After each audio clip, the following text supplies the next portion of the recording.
True Footy is playing Game Day Squad this year and we want you to join in the fun. Game Day Squad is an AFL fantasy platform where you recruit by opening player card packs. It's also a dynasty platform, so once you unpack a player, they're yours to keep forever. And if you've missed the start of the season, that's okay, because Game Day Squad has weekly prizes that can be won. The earlier you make your team, the better, so there's no point waiting until next year to build your squad. If you use the code TRUE26 when you register, you get extra player packs to help build your squad. And if you use the league invite code in the description of this video, you'll be able to join the True Footy League. To find out more, check the link in the description of this video, but for now, we'll return to the segment. Today, we are going to work through all 18 clubs and we're going to nominate one player for each club that is the most improved. Are you excited for this, Dylan? I'm a little bit excited. I think this year in 2026, we've actually had a lot of movement in that space. Yeah. I think best player at each club may have shifted in a few cases, but in other ones, we've just had that, big movements across players going from B graders to A graders. That's true. Lot. I feel like if you did a mid-season All-Australian, you'd have a lot of first-time All-Australians in there off the top of my head. Yeah, absolutely. So we're going to work through the 18 clubs alphabetically, and we're going to take one team each. I'll start with the Adelaide Crows. I'm going to go... There's a few options here. For the Adelaide Crows, it's been a year of a little bit of stagnation, some challenges with personnel, maybe just also could be playing a little bit better.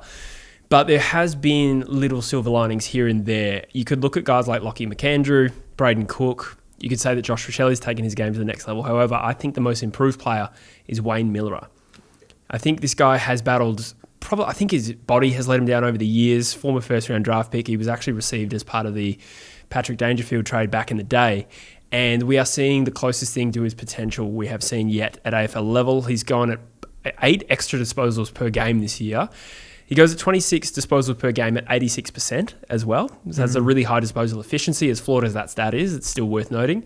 80 extra metres gained per game, 1.5 extra score involvements, and 2 intercepts. Do you agree with that call? Absolutely. I'm so glad that you said Wayne Miller. I thought this could have gone in a few directions. I mean, you've got guys like Cook and McAndrew who have come into that team, but I think he is the one that's gone from sort of there to there, like right at the top level. He's come in and sort of been that player for them. So they needed that halfback flanker to lift as well. Absolutely. And he was robbed of that potential match-winning goal in the showdown. He's had some moments. Yeah. He's absolutely had some moments. I will move on to Brisbane here, who are a difficult one to get improvement out of in the sense that the team is already so good. But a lot of quality young players too, still. They're still young. They're still so young. I have gone with Zach Bailey. And I think it's a mix. I think he's just developing naturally, but at the same time, he's had a little bit of a positional shift. He's gone into a more, like a forward mid role where he attends more centre clearances. He's gone from about 10% centre bounces to 30% centre bounces. He's actually come down in disposals, but I think his impact has significantly improved. He's gone less shots, 3.6 down to 3.0, but his goals have gone up 1.8 from 1.6. His accuracy is up from 45% to 58%. And his goal assists have doubled. Also, score involvement's gone up as well. So he's just become a less accumulator and more damaging player overall. Yeah. Zach Bailey last year, first time All-Australian, if I'm not mistaken. And I feel like if you weren't watching Brisbane a lot, and I'm sure most of us were because they won the flag, but if you weren't, you might not have assumed that he would have been in that All-Australian caliber. He slightly went under the radar a little bit, didn't he? Whereas this year, it's so much more in your face how good Zach Bailey is. Yep. And he'll be one of the biggest contract stories as we approach the end of the season. I'll move on to Carlton, Dylan, a team at the opposite end of the ladder at the moment, although they interested did play how well. you're going to go here. Yeah, it's a tough year for Carlton. Obviously, things trending in the wrong direction, not a lot of youth on the list. I would say one little silver lining out of this year has been the form of Matt Carroll, who is still only 20 years old, but in terms of his stats this year, he's winning 4 extra disposals a game.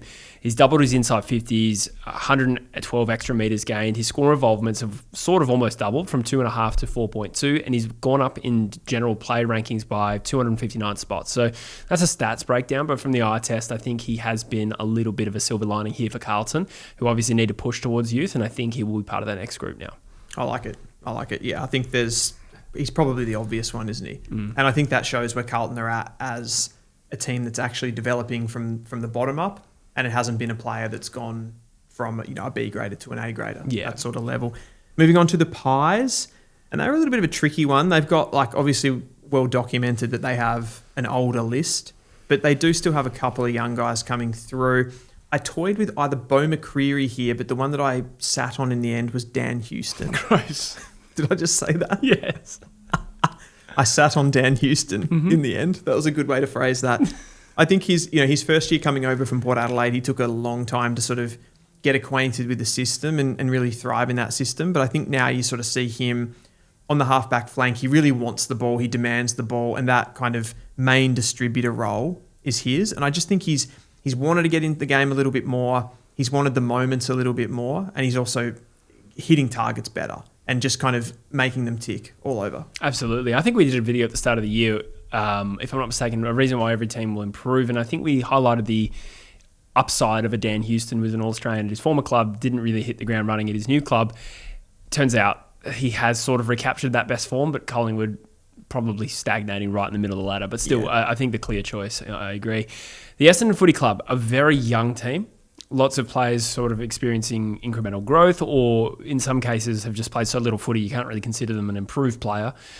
So I went with Archie Roberts, who has been there for a few years now, and I think his stats might be a little inflated just because of the way the game is played during Essendon games. There's a lot of controlling the uncontested footy. So he's averaging nearly 33 disposals a game. But that being said, I still think he has come on leaps and bounds. He's winning more contested ball than last year. He's getting more rebound 50s. His metres gained have gone up 200 per game. 545 per game is his average. And he's also intercepting the ball well, even better than last year at 6 per game. So another one I considered was Peter Wright, but that's probably more due to a positional switch and how that's working. I thought Archie Roberts probably is the biggest improver. I think I'd agree. I think there are...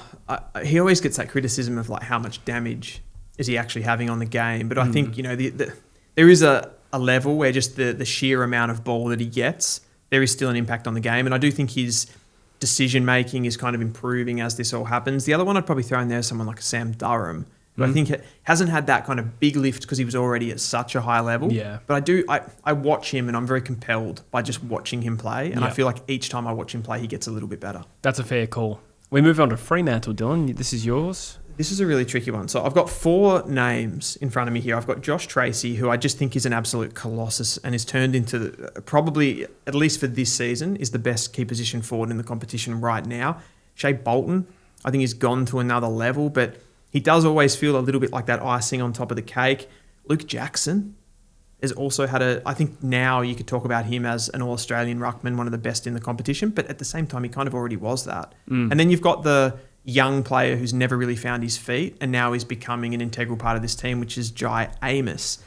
I think, though, I sit with these 4 players. I think I'm going to go with Luke Jackson just because what he's become, having him playing his best football as that sort of mid/ruckman and what he can offer them and a different dynamic in that midfield, I think is the thing that makes Freo go from where they were last year to something new and different and possibly pushing for a flag. Absolutely. He's a proven match winner. We're recording this straight off the back of that game against Hawthorn where he effected that great smother and just, was hacking it out of the ruck and surging the ball forward. He's a genuine match winner. I agree with that. I've got Geelong. A tough one. A team that is pretty established. So looking for upside, there's sort of upside across the field. Mitch Edwards is a young player that's come in and clearly improved as a young developing ruck. I think Shannon Neal he had a pretty good year last year. Yeah. Maybe it's not a huge jump, but he's a great player. Max Holmes is probably gone to another level again to some extent. I actually went for Oisin Mullen, who I think is a really high upside player for them. Obviously, they call him the Irish Dacos, Dylan. Yeah, they do call him that, apparently. He was the Dacos equivalent in the Gaelic Association.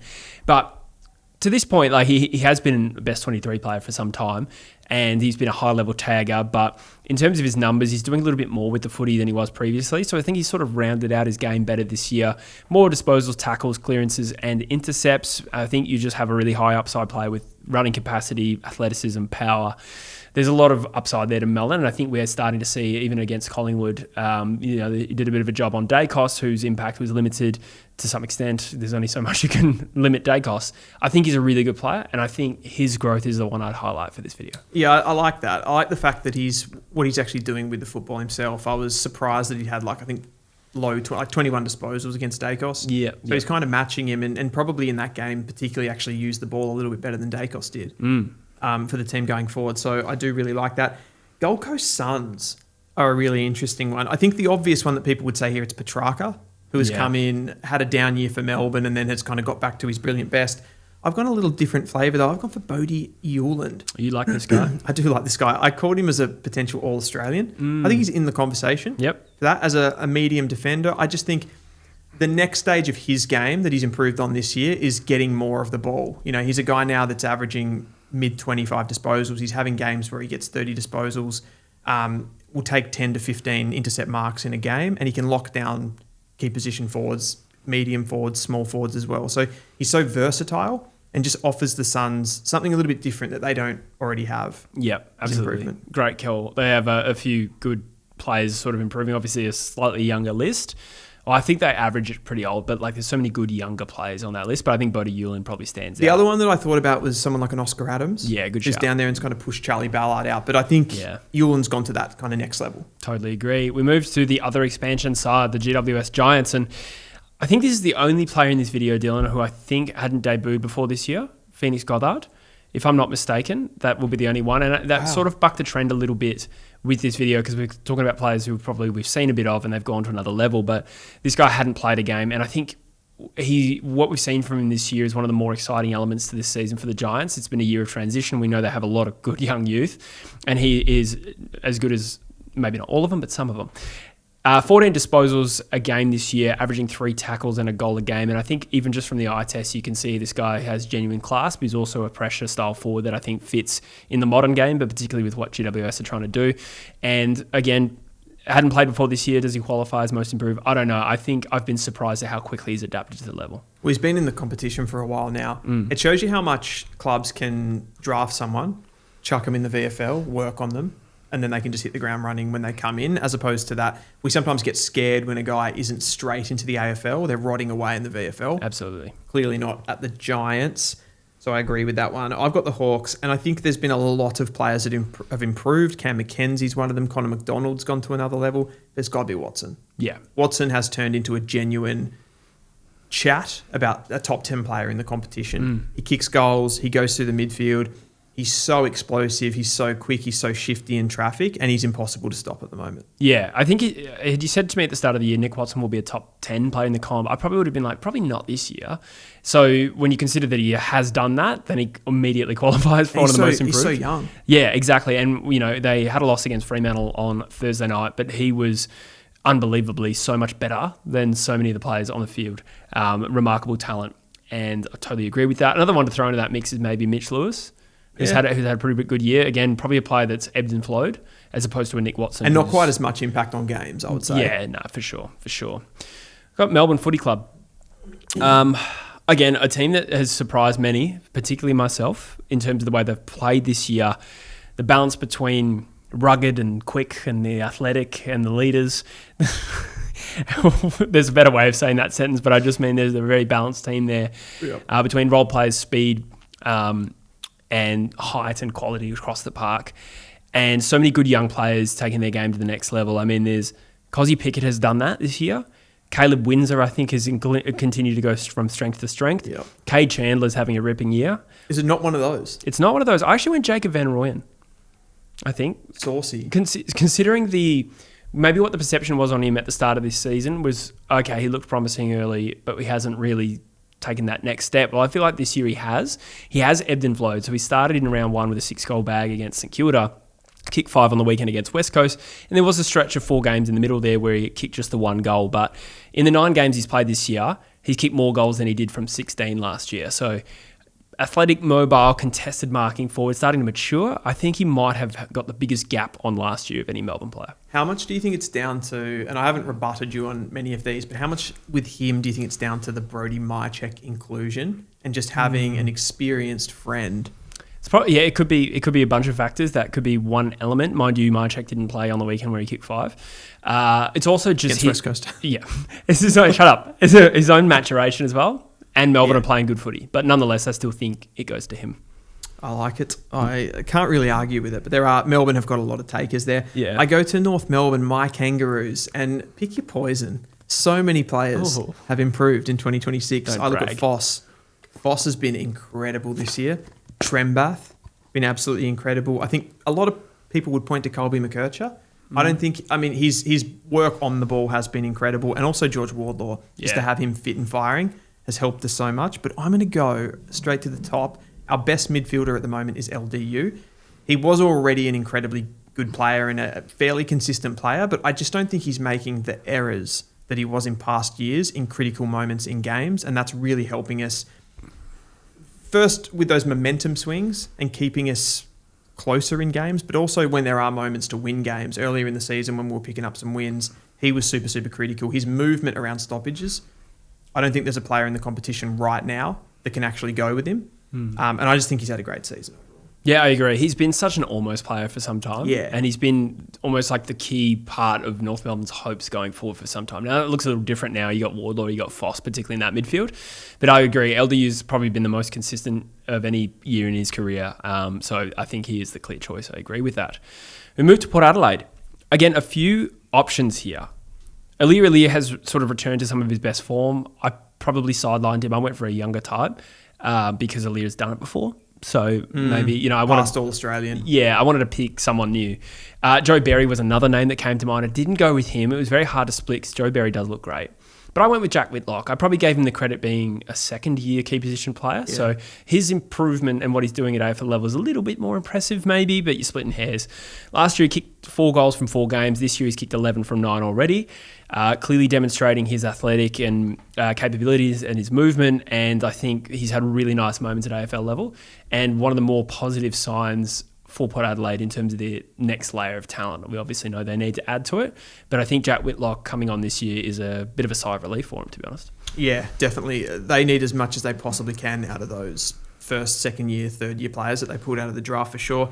I go into Richmond, who have a lot of, removing the first year players and the real genuine youth. I think the player that's gone to the next level, and you could actually consider within that team right now that's in their position one of the best players in the comp, is Seth Campbell. Yeah. He's kicking goals, he's hitting up targets, goal assists galore. And I think you can start to compare him now. You look at players like Cozzy Pickett, you look at players like Nick Watson. He probably doesn't quite have that dynamic speed of those guys, but he's impacting games in a similar way. Maybe he's more of like a Brian Myers type, a connector. Yeah. I reckon if you're Tasmania, he'd be one of the first names on your list in terms of Tasmanian targets. The guy is so good. Absolutely. Fantastic against Adelaide and also West Coast in recent weeks. We moved to St Kilda. And in terms of most improved player, I did go Hugo Garcia. Ooh. In terms of his ranking points, he's gone up 212 spots this year, Dylan. Bit of Latina flavour. Yeah, Latino. He's a man. Average 15 disposals a game now to 21. I think he's still the most attended St Kilda player at midfield, the centre bounces or centre ball ups as they call them now. So that in itself is eye-catching, considering he's quite a young player.